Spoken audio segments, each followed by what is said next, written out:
Education bank کے ساتھ خوش آمدید۔ کل ہم ایڈجیکٹو کلاس پڑھ چکے ہیں، آج ہم ایڈورب کلاس پڑھیں گے۔ ایڈورب کلاس پڑھنے سے پہلے ہم تھوڑا سا ایڈورب کو بھی سمجھنے کی کوشش کرتے ہیں، پھر اس کی کچھ ٹائپس اور ڈیفینیشن اور ایگزامپلز وغیرہ پڑھیں گے۔ تو آئیے شروع کرتے ہیں۔ ایڈورب کلاس کسے کہتے ہیں؟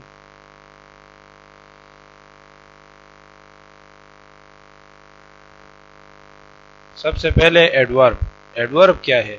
ایڈورب پارٹس آف اسپیچ میں سے وہ ورڈ ہے جو کہ ورب کو، ایڈجیکٹو کو اور دوسرے ایڈورب کو موڈیفائی کرتا ہے، اس کی میننگ پر اثر انداز ہوتا ہے۔ اس کے علاوہ یہ فریز اور کلاس کو بھی موڈیفائی کرتا ہے۔ ایڈورب ہمیں یہ بتاتا ہے کہ کس طریقے سے، کس وقت، کس جگہ، کس وجہ سے کوئی کام ہوا ہے اور کس حد تک ہوا ہے، یعنی یہ ہمیں مینر، ٹائم، پلیس، کاز اور ڈگری کے بارے میں بتاتا ہے، کسی کام کے بارے میں، کسی ایکشن کے بارے میں، اور یہ چند سوالوں کے جواب دیتا ہے، مثلا how, when, where and how much. آپ بھی سوچئے اس کے کون سے ایگزامپلز ہیں۔ یہ دیکھیے آپ کے سامنے ایک بہت بڑی لسٹ آف ایڈوربز دکھائی گئی ہے، essentially, aggressively, quite, just, always, somehow, بہت سارے ایڈوربز کو جوڑ کر ایک ٹیبل بنایا گیا ہے جو رینڈم شکل میں بنایا گیا ہے۔ آپ دیکھ سکتے ہیں بہت سارے ایڈوربز، یہ ہم ریگولرلی یوز کرتے ہیں، اسکرین پہ آپ کو صاف نظر آ رہے ہیں یہ شمار ایڈوربز۔ آج ہم ایڈورب کلاس کے بارے میں پڑھیں گے، جس کا یہی فنکشن ہے جو اس ایڈورب کا ہے۔ کلاس کسے کہتے ہیں؟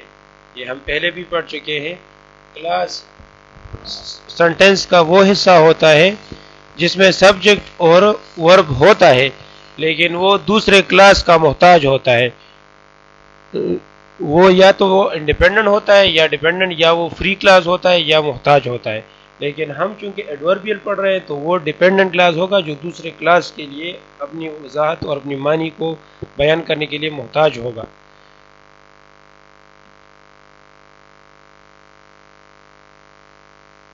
ایڈورب کلاس میں کیا کوالٹیز ہونی چاہیے؟ اس کی 3 ریکوائرمنٹس ہونی چاہیے، 3 شرائط پر یہ پورا ہونا چاہیے۔ کیا ہے 3 شرائط؟ اس میں سبجیکٹ اور ورب ضرور ہوگا، اس میں سب آرڈینیٹ کنجنکشن ہوگا جو ہم پہلے بھی تفصیل سے پڑھ چکے ہیں، تمام کلازز اور فریزز میں کنجنکشن کی ضرورت ضرور پڑتی ہے۔ آخر کار اس میں یہ کوالٹی بھی ہونے چاہیے کہ یہ ہاؤ، وین، وائی، اس طرح کے کوسچنز کو آنسر کریں، اس سوالات کا جواب دے۔ ایگزامپل ہے Tommy scrubbed the bathroom until his arm itched۔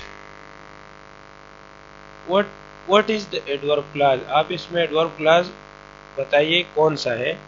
until جو ہے یہ کنجنکشن ہے، اس کے بعد جو clause ہے یہ آپ کو adverb clause بتا رہا ہے۔ ایڈورب کلاس کی بے شمار اقسام ہیں جس میں سے ہم کچھ ٹپیکل ایگزامپلز آپ کو دکھاتے ہیں۔ Time clause, answer the question why, place clause ہے، کلاس آف مینر ہے، ڈسٹنس کلاس ہے، فریکوینسی کلاس ہے، پرپس کلاس ہے، ریزلٹ کلاس ہے، کنڈیشنل کلاس ہے اور کنٹراسٹ کلاس ہے۔ Contrast clause of direction, opposition, contrast clause of concession. اس میں پہلے والا کلاس ٹائم کلاس وین کے بارے میں یعنی کب کوئی کام ہوا، دوسرا پلیس کے بارے میں جی کس جگہ کچھ ہوا، کلاس آف مینر ہاؤ کس طرح ہوا، مینر اس کا کیا تھا، طریقہ کیا تھا، ڈسٹنس ہاؤ فار کتنا دور، frequency how often, how regular, how frequent کتنی بار ہوا، کتنی بار ہوتا رہا، purpose for what intention, for what purpose, result کے بارے میں what effect, what effect, what reason, what effect, conditional, under what کا circumstances، contrast اس کا بھی اپنا آنسر ہے اور اس طرح یہ سب آپ دیکھ سکتے ہیں۔ یہ اسکرین پر آپ ڈیٹیل سے دیکھیے، یہ سارے ٹائپس آف ایڈورب کلاسز ہیں۔ اس کے علاوہ کچھ اور بھی ہیں، ہم آپ کو دکھاتے ہیں۔ Adverb clause of cause and effect. Cause and effect ہم preposition سے بھی بنا سکتے ہیں. اس میں آپ دیکھیے کون سے preposition یوز ہوتے ہیں. because of, due to, owing to, on account of, by, in virtue of. اس کے علاوہ بھی کچھ preposition یوز ہوتے ہیں.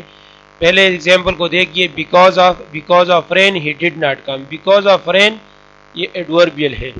due to rain یہ بھی ایڈوربیل ہے. due to rain he did not come. owing to rain he did not come. on account of rain, by virtue of rain. یہ سارے ایڈوربیل کلازز بناتے ہیں پریپوزیشن کے ذریعے. اچھا ہم نے پہلے بھی آپ کو بتایا کہ ایڈورب کلاز ڈیپینڈنٹ کلاز ہے. یہ ورب ایجیکٹو دوسرے ایڈورب فریز اور کلاز وغیرہ کو بھی موڈیفائی کرتے ہیں. یہ when, why, where, how, what extent, what manner کا آنسر بھی دیتا ہے. یہ کوشچن آپ اپنے ذہن میں سوچئے گا اور اس کا آنسر آپ کو یہی کلاس دے گا. یہ سب آرڈینیٹ کنجنکشن کے بعد یوز ہوتا ہے. آئیے اس کی کچھ ڈیٹیلز اور کچھ ایگزامپل دیکھتے ہیں. ایڈورب کلاس کیوں استعمال ہوتا ہے پہلے آپ جان چکے ہیں کہ یہ موڈیفیکیشن کا کام کرتے ہیں. سب آرڈینیٹ کنجنکشن بھی آپ جانتے ہیں کہ کون سے کنجنکشن ہیں. جو کنجنکشن کمپلیکس سینٹنس بناتے ہیں یعنی ڈیپینڈنٹ اور انڈیپینڈنٹ کلاس کو جوڑنے کے لیے جو یوز ہوتے ہیں. ایگزامپلز دیکھیے. we won the football game last night. we won the football game last night یہ ایک کمپلیٹ سینٹنس ہے, ایک انڈیپینڈنٹ کلاس ہے. ہم انڈیپینڈنٹ کلاس سے ڈیپینڈنٹ کلاس یا سب آرڈینیٹ کلاس تب بنائیں گے جب اس سے پہلے ہم سب آرڈینیٹنگ کنجنکشن لگائیں گے. فار ایگزامپل after یا because یعنی after we won the football game last night یہ انکمپلیٹ سینس بن جاتا ہے. اس کو اب انڈیپینڈنٹ کلاس کی ضرورت پڑے گی. یا ہم کہیں because we won the football game last night یہ ایڈوربیل کلاسز بن جاتے ہیں. کوئز دیکھیے. the sailor swept the deck until he could eat off it. the sailor swept the deck. Seller نے ڈیک کو صاف کیا یا جھاڑو سے صاف کیا تب وہ اس سے دور جا کے کھانا کھانے کے قابل بنا یعنی کھانا کھا سکا. اب اس کو دیکھیے آپ. اس میں the sailor swept the deck until he could eat off it. اس میں ٹریگرنگ ورڈ جو ہے جو کہ اس کلاس کو ایڈوربیل کو شروع کرتا ہے ڈیفائن کرتا ہے وہ ہے until. دوسرا جو ورب موڈیفائی ہو رہا ہے وہ ہے the swept. swept جو ایک ورب ہے جھاڑو دینا یا صاف کرنا. کوشچن ہم پوچھیں گے کہ ٹو وٹ ایکسٹینٹ اس نے کیا کیا کس حد تک. تب تک جب تک وہ کھانا کھانے کے قابل نہ ہوا یعنی کھانا قابل کے قابل وہ جگہ نہ بنی. دوسری ایگزامپل ہے George was angry because I ate his cupcake. اب چونکہ واز کنیکٹنگ ورب ہے یہ پرنسپل ورب نہیں ہے تو اس میں یہ اینگری اس کے بعد جو کمپلیمنٹ ہے ایجیکٹو ہے اس کو ہم موڈیفائی کرنے کی کوشش کریں گے because I ate his cupcake کے ذریعے. دیکھیے the triggering word is because its subordinate conjunction. it was not modify we cannot modify linking verb میں نے بتا دیا آپ کو. تو ہم پریڈیکیٹ ایجیکٹو یعنی یہ ایجیکٹو کمپلیمنٹ بھی ہے یا پریڈیکیٹو بھی ہے اس کا سینٹینس کو کمپلیٹ کرتا ہے. اینڈ وائی کوشچن ہے وائی تو وائی کا جواب دیتا ہے because I ate his cupcake. اتنا کافی ہے ایڈورب کلاس کے لیے. نیکسٹ میں ہم کوئی اور کلاس پڑھیں گے. تب تک